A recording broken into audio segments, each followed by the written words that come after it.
takapiwa minda, each farm ane 1.5 hectares. Ngati block A ane chimunda, block B ane chimunda, block C ane chimunda. Takapiwa mastate edu 0.5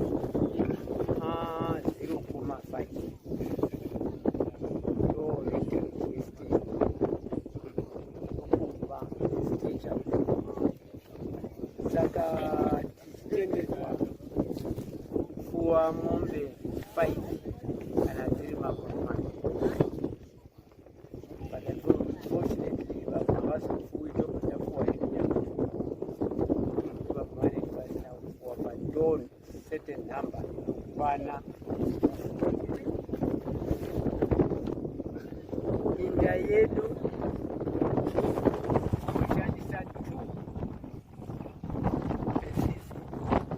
One inoita lay farm kuitira kuti kuchengetedza. Saka iko zvino tachine wheat tinosirima wheat hectare.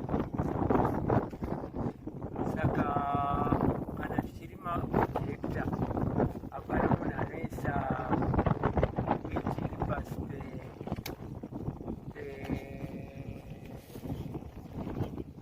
3 to 4 tons.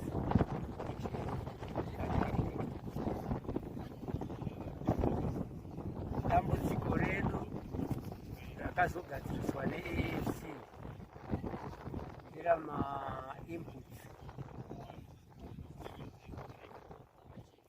maseeds nemaherbicides.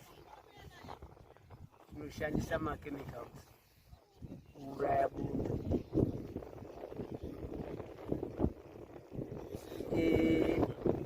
Matambudziko atinosangana nawo kazhinji ndokuti tiri mugurupu, hakuna gurupu perfect. Kuna vamwe vanokundikana kuva, pana vamwe vanokundikana kurima, asi mainputs namaherbicides ese apiwa zvakakwana vanowanikwawo. Kwozouya climate change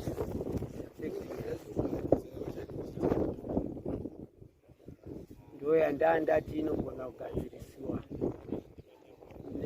nokuti neirrigation nelower mush